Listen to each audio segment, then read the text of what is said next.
thanks for attending this afternoon. Make sure you got a handout here. So I've been really looking forward to giving this talk because this is a topic that is very near and dear to me. We're at the oral medicine meeting. You guys are family.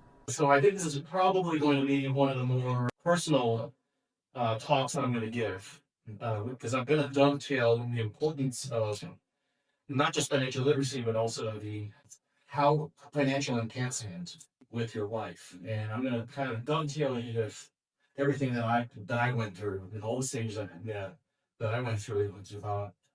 It's interesting, I'm talking with Dr. Parisi, but I just remember just yesterday, we were all kind of sitting in your check. And this thing happens really fast. Life happens really fast.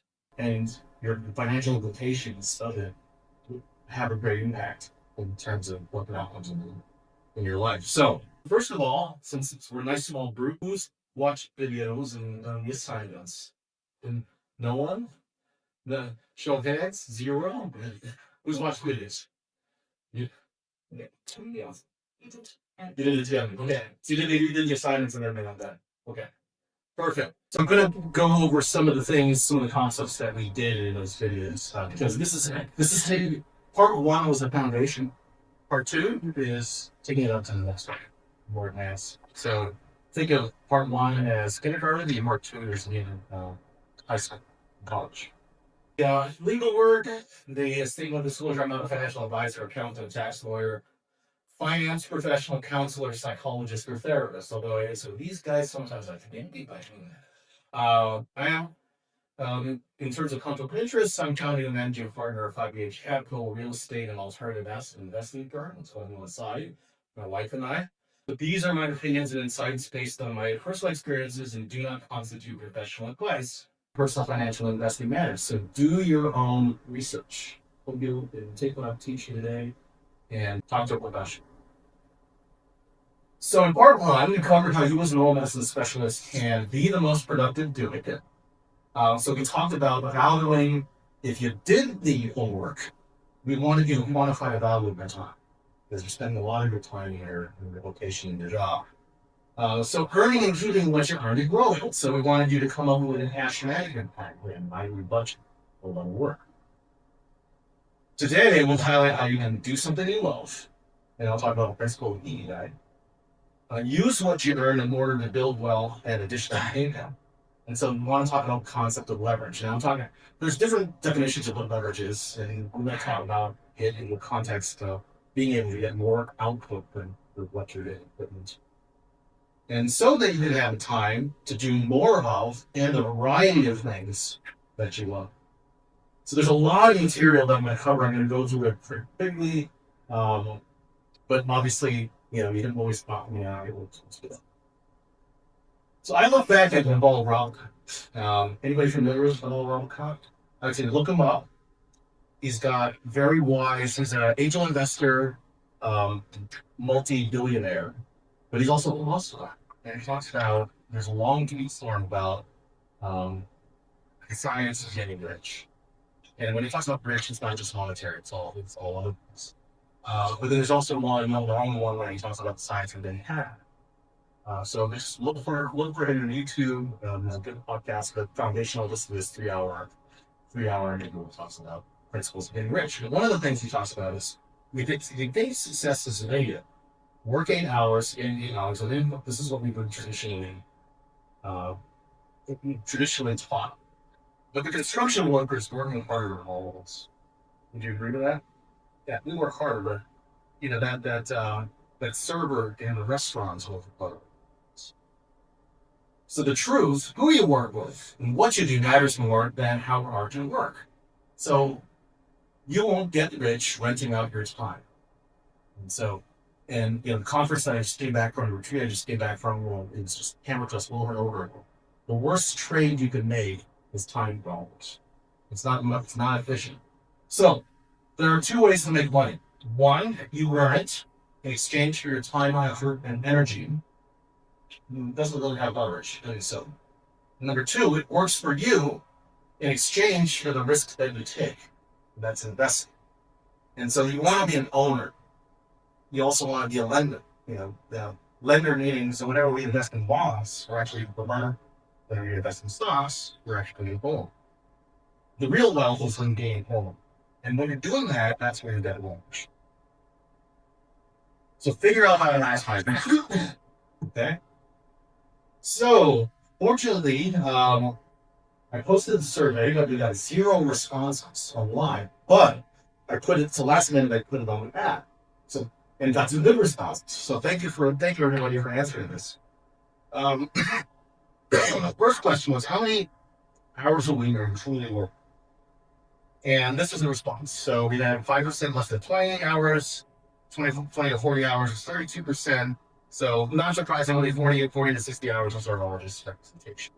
Greater than 60 hours is 26%.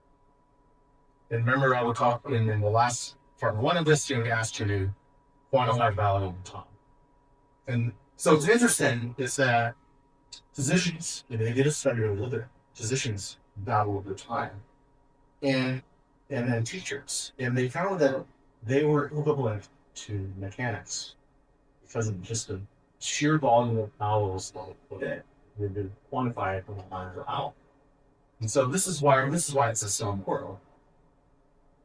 Next one. I am currently working 20 hours than I would prefer. And so we had 12% said less. 38% said just the right amount. 50% said way more. And good news, no one feels like they're very into it. Okay. So, and prefer means you could be doing many hours, but then if you're in your flow, you're in your zone, what would you do? Yeah, from you working, so it doesn't matter. So that's okay. Nothing wrong. In 5 years from now, if you're a current trainee or new grad 10 years from now, how many hours do you want to work out of necessity when your legs help? So less than 20 hours, 13%. 20 to 40, 66%. 40 to 60, 13%, and we still got somebody less in the workforce. So they probably about the whole. So they want to do 60 hours. They're probably immersed. They're in close state with it. And then when I'm at my primary job work, I feel like I'm doing meaningful work that I enjoy, and I'm energized and fulfilled.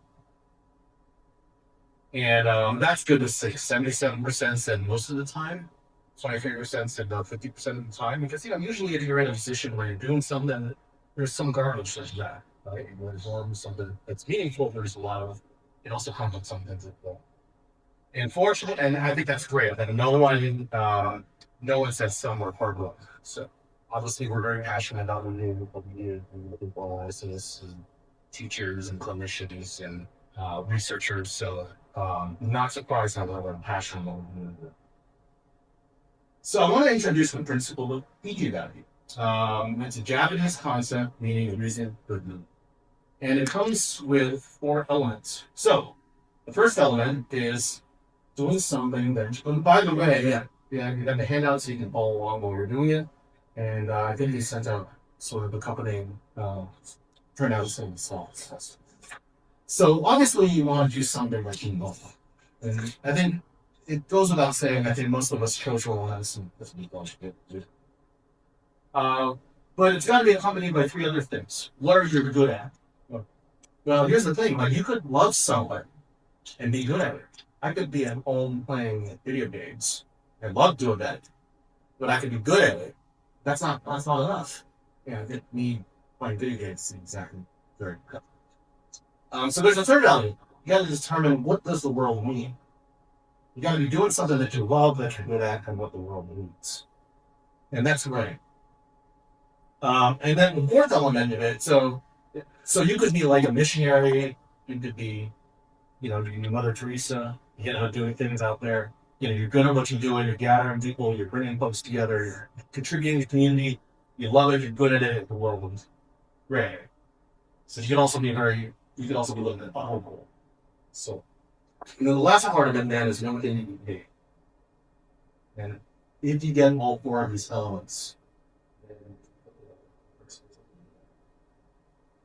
So Naval Ravikant Ikigai, let's take some of his principles and put it all together. So what you want to do is build specific knowledge that will feel like play to you, but look like work to others. I think us more medicines, I think for the most part, it feels like play to us. But maybe it's also about us, what we do. I don't know. So I think we're building our specific knowledge. So that's what feels the love capital. The way to get out of the competition trap is to be authentic, find the thing that you know how to do better than anyone. And you know how to do it better because you love it and no one can compete with you. So that's the good, it kind of goes in, it's natural. If you love it, it's play to you, the work to others, you'll naturally be good at it. And then if you love to do it, be authentic and figure out how to map that to what society actually wants. It's what the world needs. Well, it's a 6-month waiting list to come see us in our practice. So I think that's pretty good validation that the world needs what we're doing. Right? This is the part we haven't figured out. And this is the whole purpose of Inspire exercise. Apply some leverage and put your name to it. You take the risks so that you gain the rewards. Have ownership and equity in what you're doing, and just kind of go. That's where you take it from that stuff. Okay. So let's look at all this. So you level you guys get the really good there, but think you like to think we're good at it. So hopefully that doesn't say. We know that the world definitely needs it. Just take that example. But we haven't really figured out this completely. Some have, but overall, us as a profession have not done. And that's why, we have workshops like this. And we've done it in previous years, talking about the Napenas. So how can we get paid for pretty optimal to have abortions? And that was less. And the differences in the salaries of the different subspecialties. So I pulled this from the 2023 ADA survey on dental practices. And you look at it, look at maxillofacial surgeons and endodontists and periodontists, what they earn. We don't have really good data as to what oral medicine does. General dentists make $197,000, average $205,000. Oral medicine, don't really know. Now, I can have the whole information in some folks, and it's impossible. But of course, traditionally, oral medicine has been the career path was to go into dentistry. So then the average dental school faculty salary is now $145,000. So you can see that it's significantly lower than all the generalists and all these other specialties. Now, of course, today we're hoping to figure out ways that we can put ourselves in this category. So I in my restaurants, I showed them this, but when I was going into all that, so I figured, okay, I'm going to go into something that I love. And so this is my business. Decide on a skill to learn to earn a living. And so that's me with my childhood dentist. My interest story is that I wanted to be a physician. But I'm very reserved, and I saw last night that flying out of school and they were not getting in to multiple trials, asking for degrees, PhD. I did not want to be honest. So I went out of school, dental school, visit therapy, MBA, got an attitude of water and something like that. Dental school was kind of set on, wow, I never did any research about all this involved. Zero research other than me. I thought, okay, it's pretty happy. Yeah. Pretty happy guys, doing really well. You're called doctor. So we'll do that. So you go to dental school. And this is pictures of me and my classmates late at night pouring up bottles. And I was like, this isn't not the one school. What is this? This was me. So the depths of despair, realize you don't like that, at least for me, that's what it was. And thank goodness I discovered what it was. Yeah. Thank goodness. I wasn't. And so that's me with my glow reference in my first year. Now, here's a traditional path that you think you're going to go through. Is get a job and earn enough to live a comfortable life. So that's be as a junior faculty member. I think it was like 2007 with Catherine Hall, and then you very much younger Mike Brennan and Peter Walker. But then, the traditional path, get promotion, tenure, work for the next 40 years, retire comfortably, and collect a pension for the rest of your life. That was the old one. That was the generation for us. That's no longer. My generation. I'm going to give you one of the realities, but it sounds pretty dark, but I think we're cynical. So become your own medicine, get a job and earn enough to cover basic needs in a few months. You talk about how one dentist back mates, and I know I went in, that's kind of what I wanted to do, is kind of look into that. take 2 to 3 weeks off per year, maybe do other things. Set aside some money for retirement, work for the next 4 years. I think it ties into talking about recency. And the last part is retire and hope that you don't run out of money and that you're healthy enough to enjoy them by the time you retire. So there's one story. I had a faculty member, very dedicated to his profession. Not a mathematician, was in his 60s. Worked all the way into his 60s. Had a back pain one day and goes to the doctor, came back, started to get stage 4 pancreatic cancer. Within 4 months, passed out. So from that example, even though I learned a lot from that joke, I said, I do know. At all. So then this happens. I'm thinking, okay, I'm earning enough money, and afford that. Then this happens. And this changed my whole frame. This is why I'm rolling with inflation. So this really throws all talk about. And so, when we spent one day at Disney World, that was $1,000 just to go spend one day at Disney. Like this. So the average middle income family with 2 children will spend $310,000 to raise a child. So $310,000 each child. College cost is just undergrad. Average total cost of college is $145,700 for 4 years.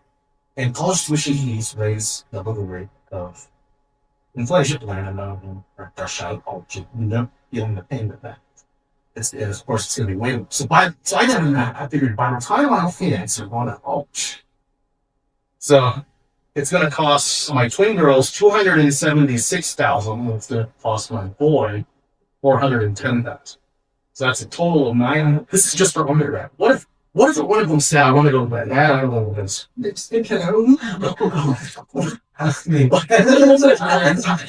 I cringe when I think about this. So to raise my kids and fund their school just undergrad, it's going to cost me almost $2 million. So I need to up the game. So going back, my fixed expenses, this is why we use these fair. My fixed expenses are blank. We calculated 6%. This is 10 for those that didn't work.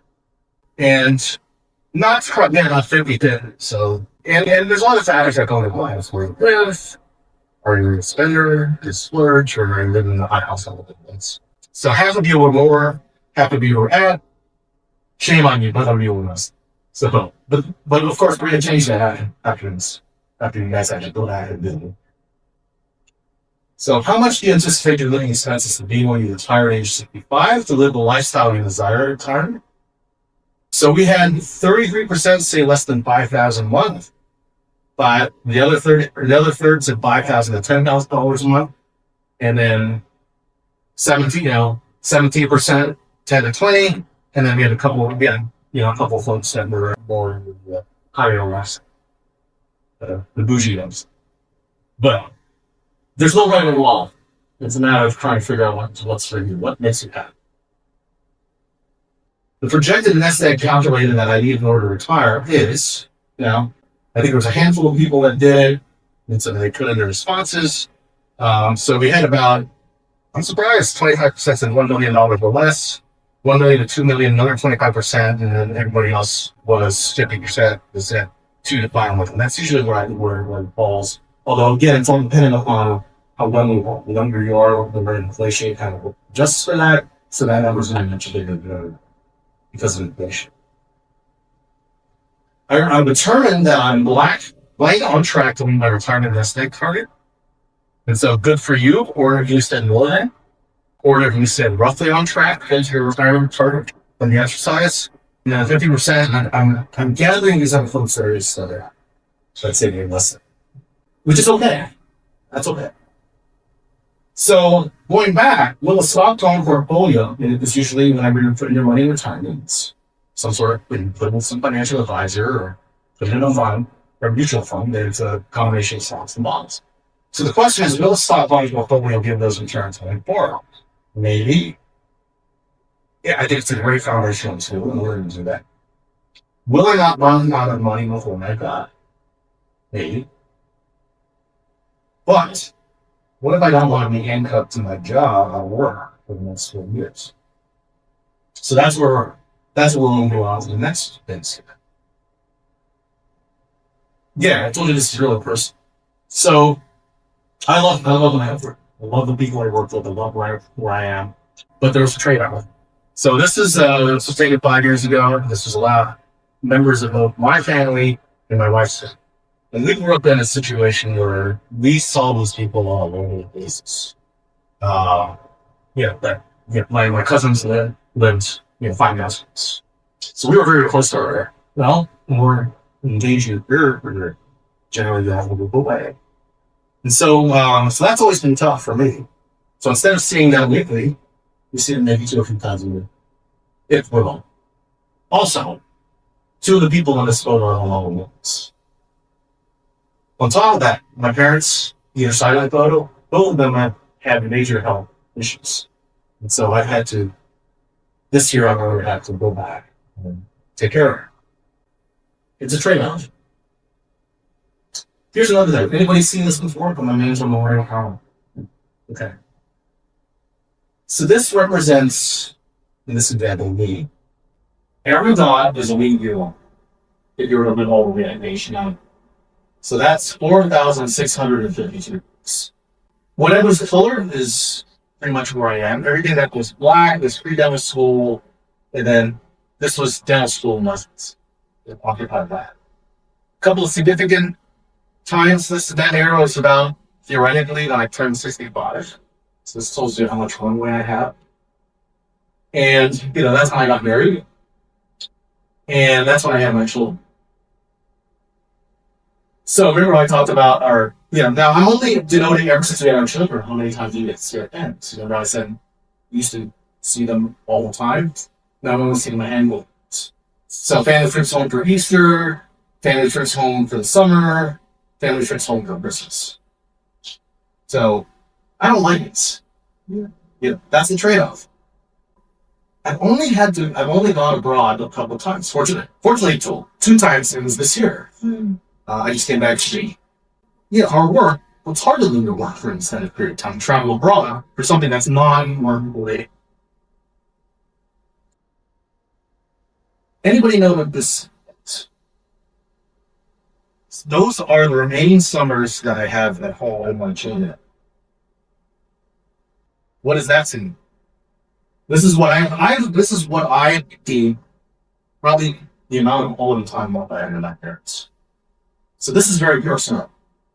This is a reason why you don't want to aim for wealth just because for the sake of getting involved. It's because of this.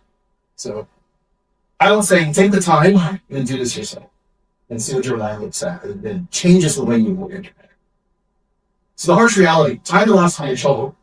I use this picture of taking them to the bus stop because I don't get to do this. And whenever I do, I really see. By the time your children are 18 years old, they'll spend 90% of their total money. What's interesting is my girls are still 12. I've already spent 75% of the time with them total. And now they want to hang out with friends, if they want to, they want to do other things. And of course, eventually they're older and they go to college and very nice. Time's running out.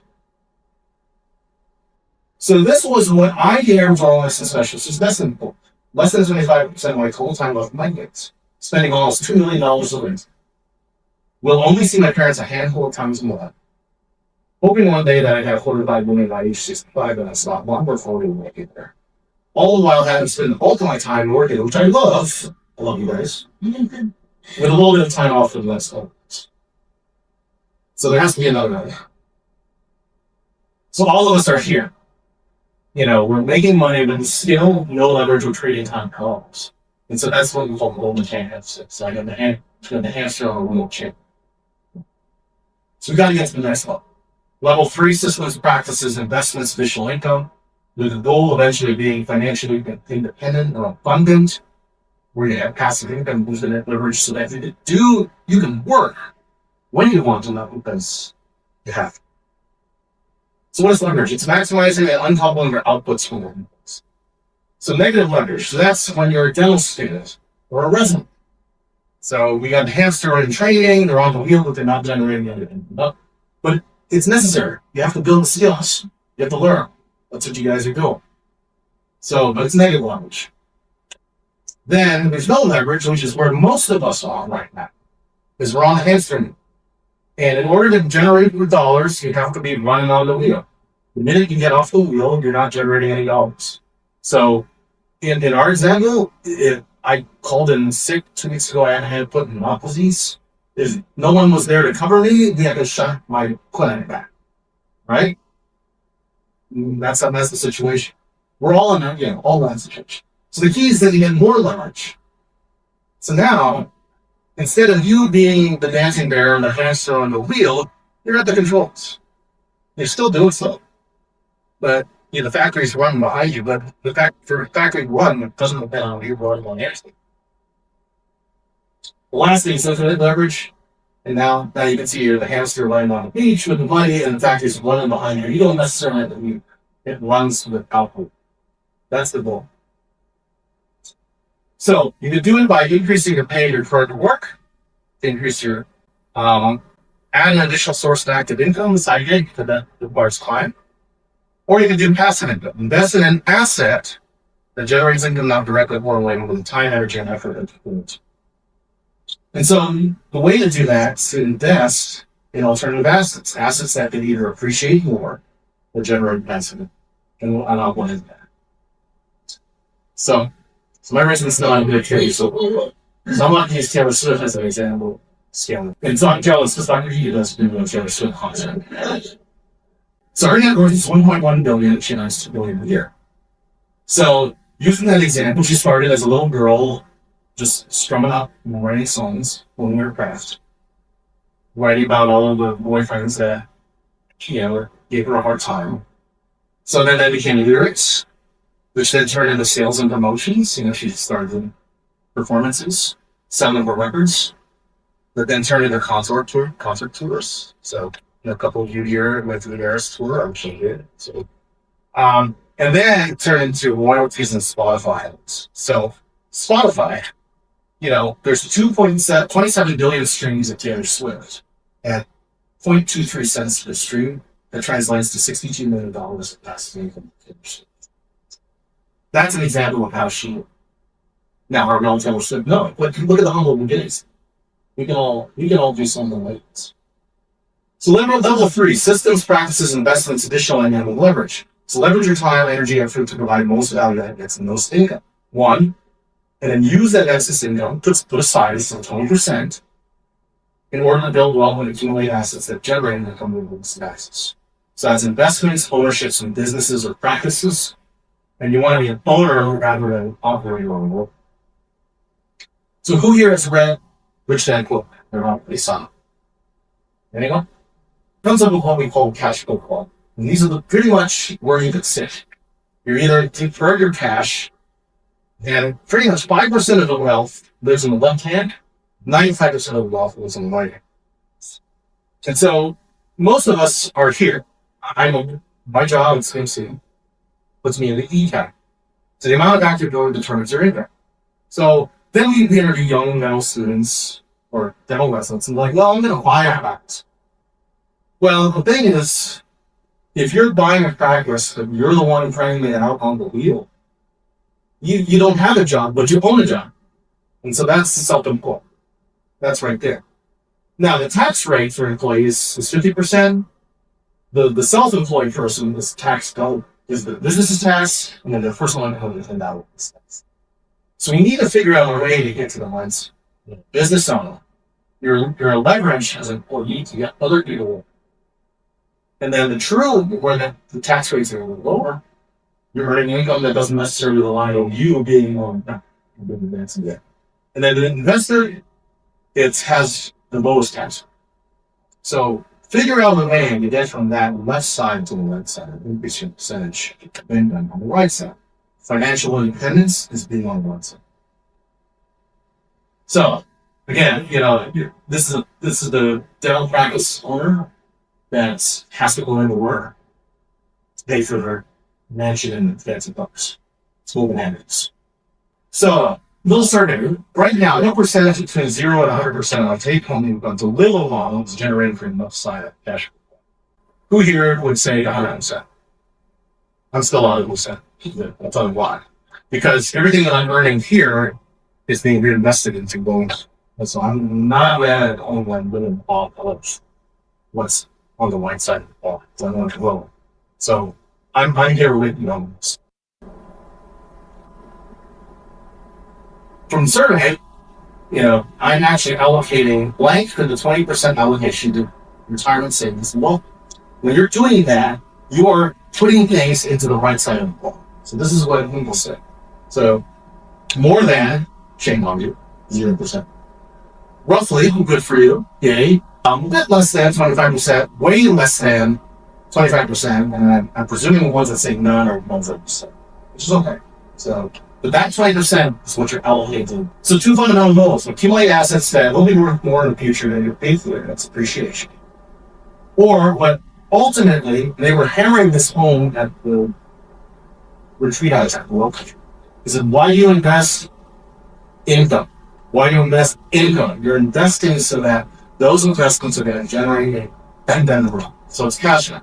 So basically looking at the three different ways, or everything they earn is just going straight out. They have no loans.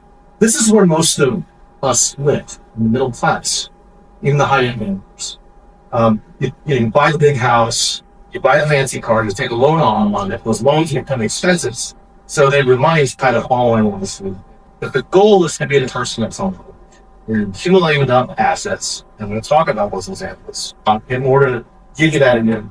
So looking at the different classes of individuals, this is the asset allocation across the investor. Well, here's the flaw in there. They tell us that the dream to building wealth is home ownership. So you can see that yellow is the net worth for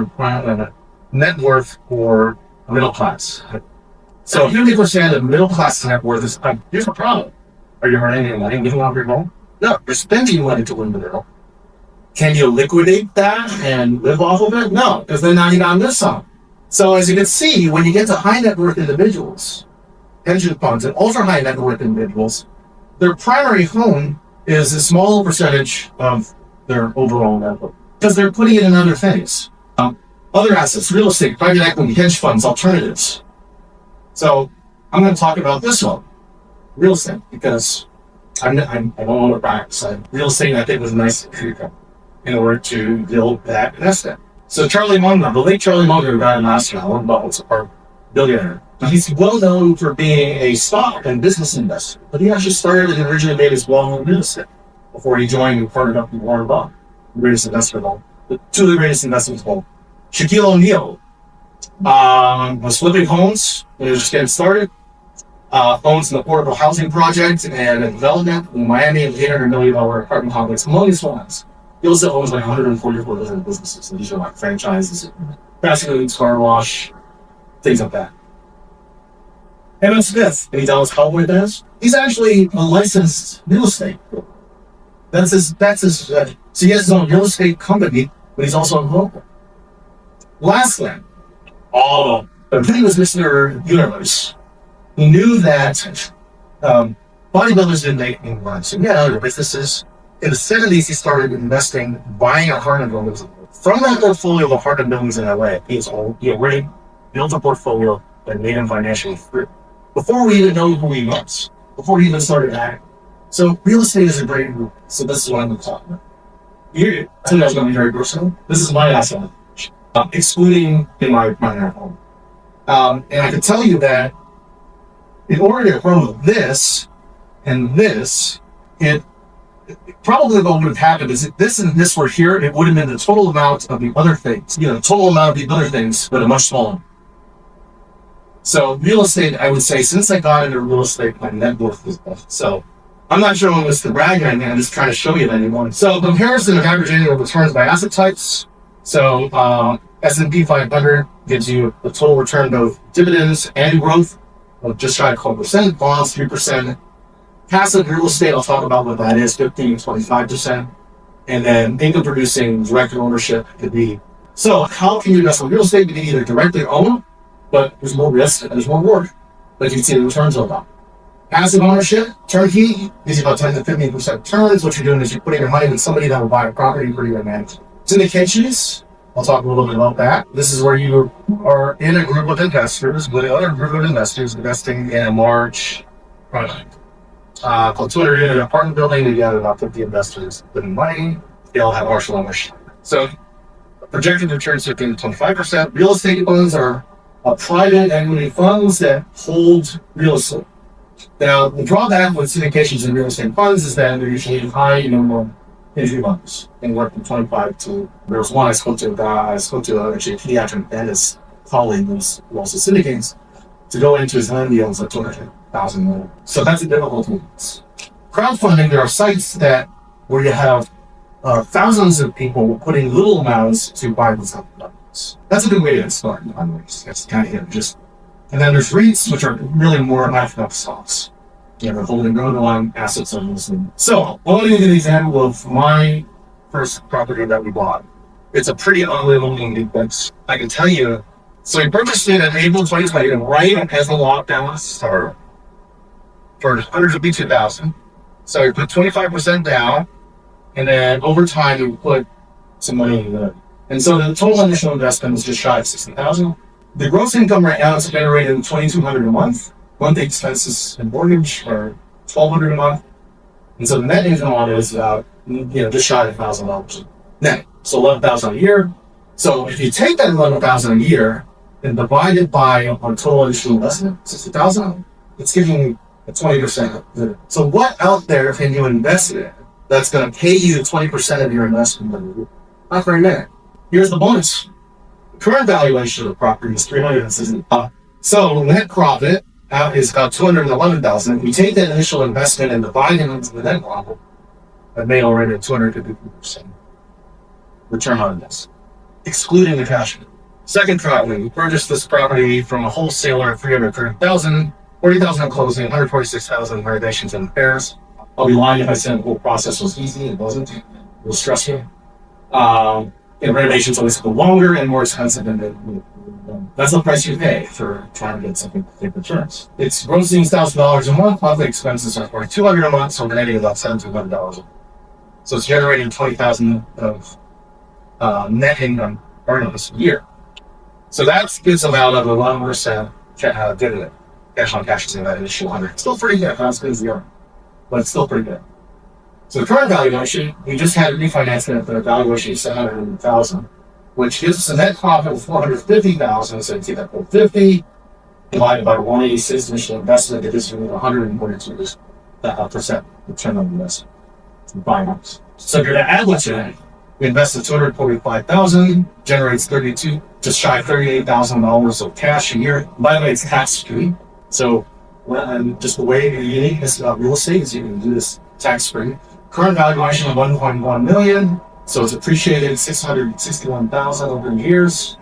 So our return on investment under the two is 169%. And here's the bonus.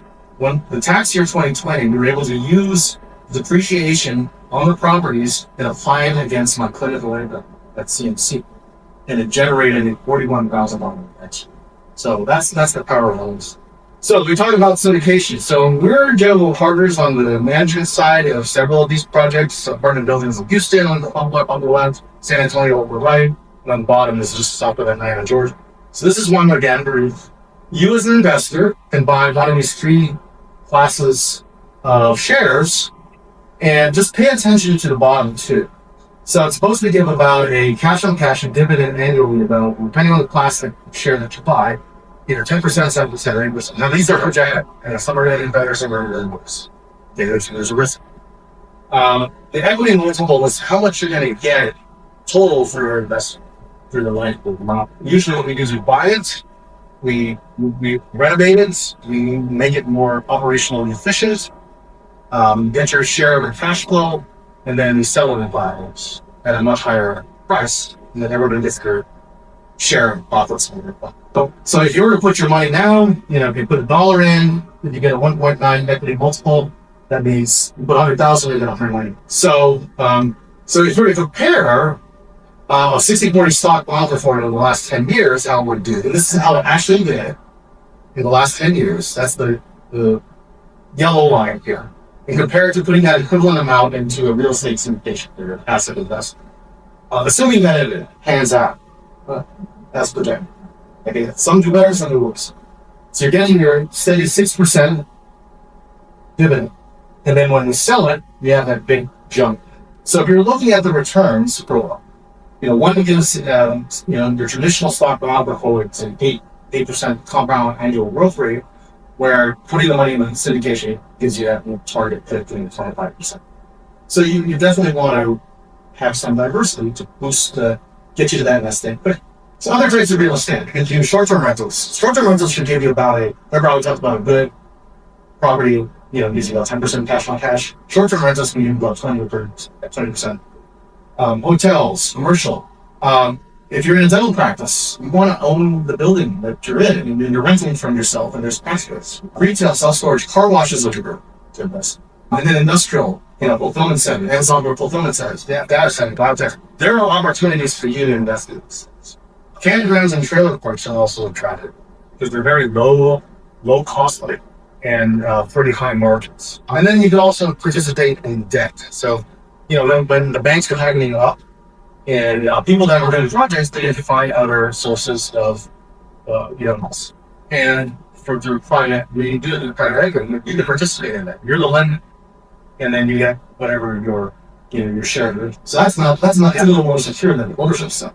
The ownership side is where the returns. So real estate has been a way for people of all backgrounds to accumulate assets. What are other alternative ways that you, as a specialist? So what I want to do is just take 2 minutes. You just kind of jot down, brainstorm ideas. So real estate's one. What are other ways? So I'll just give it a couple minutes. Just jot it down. Think of other ways. So level 4, financial independence and abundance. Build wealth so that it's generating enough income to cover your expenses. Give you financial freedom. So roll targets to build a passive income. Invest for cash flow and a long-term. So don't just look for appreciating assets. People are just looking at I'm going to buy stock on a way more later on. Yeah, you want to do some of that, but the ultimate goal is to have a large enough portfolio that's going to pay it, that you can live on. Determine your target passive income. Assume you invest in a portfolio that pays 8% passively the amount that you invested. So it gives you an 8% dividend. Take your target passive income number and multiply it by 12.5. So 1 by 1%. And that's your target passive.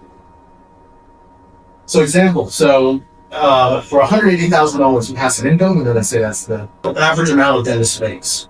You take $180,000 times it by 12.5, you want to build a $2.25 billion portfolio that pays you 8% annually. And then invest in things and accumulate assets that will get you to that target nest egg faster. So let's use an example. So nice round numbers, 188,000 in the last one. Let's do 100,000 in this one. So either in order to generate 100,000 in income to live on, you can either have a $2.5 million nest egg that you begin withdrawing 4% start. This is the old traditional financial planning way, which if you did the homework, came up with that number in the spreadsheet. Or have half of that out, 1.25 million of assets that generates 8%.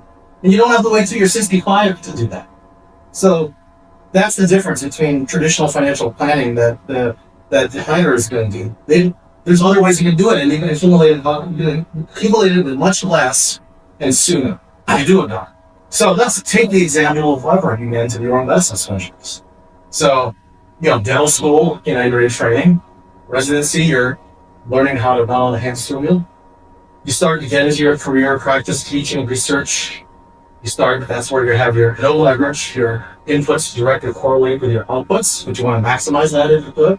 Then, you start creating some leverage by building your stock bond portfolio, your first investments, your side real estate investments in business, product innovation, practice ownership, and your business. And then the ultimate goal is to build that portfolio of assets so that you can doesn't mean you don't do this, it just means you can do it. So, in summary, learn a skill, that's level 0 1. Get paid for it, as the principles of Ikigai. Level 2, maximize your earning potential per unit of time. Come up with a cash flow plan, budgeting, that was part 1 of this whole thing. Pay down your debt, create or accumulate assets, this is where you're building leverage, and aggressively build your wealth, level 3. And then eventually live off the income that your assets generate, level 4, and live and practice on your own terms of your time. Now, when I that image there on the upper right, what do you think was the inspiration for that image? So this is actually Peter Waller. Now, I had Hawaii in the background, but for him it's Maine. He just went back to Maine, but He's retired, but he's as busy as that. He's just doing it as he wants. So, he's still active, writing textbooks, doing NIH funded studies. So that's why I have him wearing the guard. But he's doing it from in this case, it could be for Hawaii. That's what we want. Because what is retirement? It's not doing nothing. It is replacing the things that you don't want to do or have to do for the things that you want to do. It's doing what you want, choosing how much you want to do it. And by the way, that's me an mission trip there, and that's me after giving a talk on this topic, standing next to me. So I was ultimately surprised for choosing the talk. Where do you want to do it? I'm a big Toronto Blue Jays fan. With whom you want to do it for as long as you want. It's owning your time doing things on your own terms. So, last reflection, I don't know if you have time to do it, but I'll just maybe leave it with you, or this is more personal reflection. Am I doing what I want to do? This is on your handout on it. And fulfilling the Ikigai principle on all aspects. If not, which aspects are missing? Is it something you love? Is it ardent? Is it something that growth means? Which are you fulfilling all four of those elements, or which one of those are you missing? Where am I on the levels of normal medicine specialists? 0, 1, 2, 3, 4. What am I doing now? What must I do in order to level up to the next one? So then number 4, what type of assets do I want to create, build, or invest in order to level up? So, I know we're running out of time, but anybody want to share any answers to just on talking about it? If not, give yourself some time to reflect. Okay, so recap on what we learned with the time of your time is the word. That was part 1. The principle of Ikigai, freedom of what it takes for you to reasonably live based on your take-home income. I think we had you write out, right budget and your expenses. How to determine how much you need to save up to live the lifestyle you want. If you want to retire at 65 years old, both conventional financial planning methods. How to leverage outputs per input, increasing your active income or accumulating assets that will generate passive income. If you generate a portfolio of income producing assets, you don't need as big of a nest egg and don't have to wait until age 65 to retire at that. And retiring is freeing of your time for doing the things you don't want to do. So you can do more of, or the mix of the mix. So I'll leave this up here. I've got a series of lectures on YouTube on various topics. So, if they want to find it, just take a screenshot of the QR code. I'll take you straight to that series of talks. So I can talk about well-being, we'll talk about stocks, bonds, financial planners, insurance, investing, and then I have one that talks about those. So I'll leave it up there for a couple minutes, put it up there. Okay? I want to finish my part of it with this. Money frees you from doing things you dislike, since I dislike doing everything. Thank you for your engagement, your participation, your time, and enjoy the rest of the weekend. So thank you. Thank you.